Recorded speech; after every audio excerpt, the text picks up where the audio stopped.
Baik, Mbak Lulu langsung jawab pertanyaan dari Pak Sandi. Perbandingan masyarakat miskin dengan masyarakat kaya yang menggunakan LPG 3 kg. Gitu kan tadi maksud pertanyaannya? Belum pernah disurvei kali ya. Jadi kalau sekarang kita bandingkan aja antara yang misalkan 280 juta rakyat Indonesia nih, atau sama dengan kurang lebih sekitar sebut saja 50 juta rumah. Itu yang kategori kaya itu kan kita hitung jari, paling 1 juta orang nih. Itu kan mudah mendeteksinya. Sekarang datang ke rumah anggota DPR, DPRD, kabupaten, kota, dicek, oh pakai 3 kilogram. gas melon. Itu lebih mudah ngeceknya, lebih mudah sidaknya daripada kemudian harus masyarakat kecil yang cari untung 3.000, 4.000 kemudian disoal gitu loh. Kalau mau nertibkan pengguna, user, yang kaya dulu ditertibkan. Kita menyesuaikan, yang mikro-mikro ini menyesuaikan. Kalau mau nertibkan pengecer, tertibkan dulu pangkalan, agen, dan subagen. Yang pengecer pasti menyesuaikan. Karena kalau pengecer ini nggak bisa ngambil selain ke subagen ataupun agen. Nggak mungkin ngambil, pasti ke mereka ngambilnya gitu. Jadi kalau mereka tertib, di situ misalkan di subagen, ini jatahmu, tokomu oleh aturan mainnya 10 per minggu. Pengecer nurut kok. Mas, saya sepakat sekali dengan apa yang disampaikan bahwa yang kaya dulu yang harus ditertibkan. Kalau solusinya sidak ke rumah orang-orang kaya itu tidak doable, tidak mungkin dilakukan. Berapa banyak sidak harus dilakukan? Siapa petugas yang akan melakukannya? Anggaran lagi yang keluar untuk melakukan sidak bagaimana? Jadi caranya adalah tadi dengan satu sistem yang terpadu. Yang nanti akan terpadu juga dengan satu sistem bagaimana nanti penyaluran subsidi yang lain, perlindungan sosial yang lain. Rencana mulai kapan Mbak Lulu untuk sistem yang baru itu diterapkannya? Sekarang kan untuk membeli pakai KTP, NIK, begitu ya, di situ prosesnya. Dan kemudian saat ini BPS sedang terus bekerja.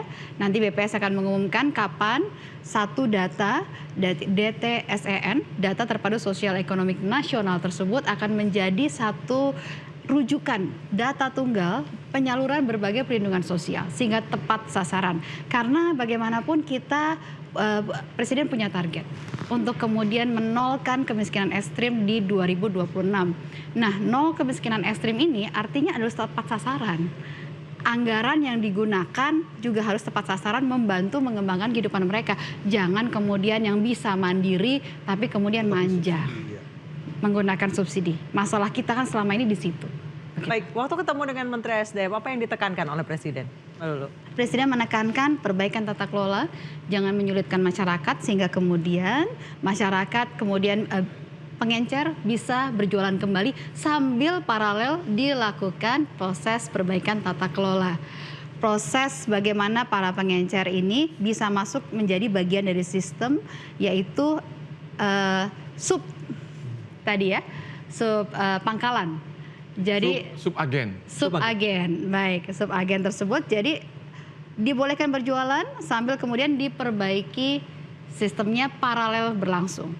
Ini yang menjadi arahan dari Presiden. Ya, saya ke Mas Adi. Mas Adi, ketika katakan misalnya ada warga membeli ke pengecer untuk membeli gas 3 kg, dia menunjukkan KTP. Nah, bagaimana si pedagang tersebut bisa memverifikasi, oh ya betul Anda berhak untuk membeli gas 3 kg ini?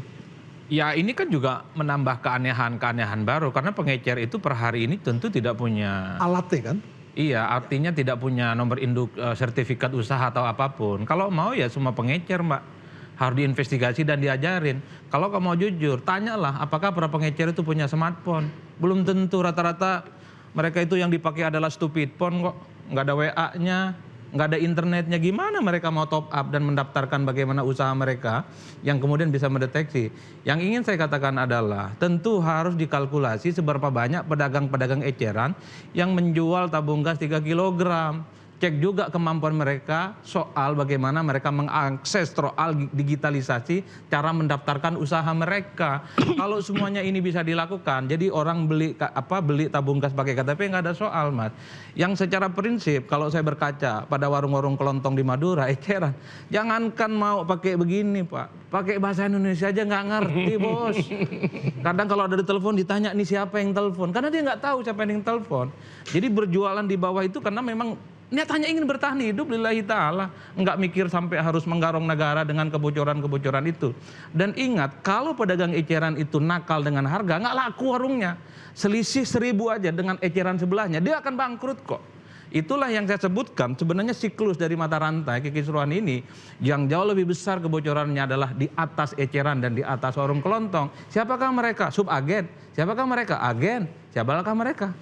Pangkalan. Dan itu adalah pemain-pemain besar. Bahasa Indonesianya bagus, bahasa Inggrisnya bagus, modalnya bagus, dan tempat usahanya bagus, dan punya smartphone. Dan punya password tentu saja. Saya ke Bang Rahman. Bang Rahman, langkah dari Pak Bahlil setelah terjadi kekisruhan dengan kebijakan ini apa? Saya kira sudah kita langkah cepatnya pertama membereskan itu tadi, membereskan soal percepatan menjadi yang pengecer jadi pangkalan, kemudian memastikan investigasi dong itu. Ya, ada badan untuk investigasi kalau ada hal yang tidak sesuai, terutama untuk penjualan yang lebih tinggi atau yang membeli yang tidak berhak. Jadi konsen Pak Bahlil di situ dan bagaimana subsidi gas yang sudah 87 triliun untuk tahun 2025 kalau perbaikan sistem ini adalah upaya untuk memastikan yang 87 triliun ini tahun depan kalau bisa turun 10 triliun, turun 15 dan itu bisa digunakan untuk program-program kesejahteraan yang sudah direncanakan oleh Pak Presiden Prabowo. Dan itu konsen Pak Bahlil. Saya kira begitu. Oke, kita berarti akan menunggu Anissa ya, seperti apa implementasi nanti. Mudah-mudahan ini bisa menjawab semuanya dan juga tadi keluhan dari teman-teman pengecer juga bisa didengarkan, Bang Rahman, oleh Kementerian SDM. Pokoknya intinya masyarakat tidak kesulitan lagi mendapatkan. Ini mau Ramadan loh ini. Ya, betul, apalagi. Tidak boleh lebih dari 15 menit keluar rumah cari gas. Iya, itu dia. Kalau bisa di warung seberang rumah, di warung depan komplek sudah tersedia buat masyarakat, tidak perlu ngantri lagi dari pagi, apalagi sampai ada korban jiwa. Saya Anissa Dasuki. Dan saya Aryo Ardi, terima kasih, selamat malam dan sampai jumpa.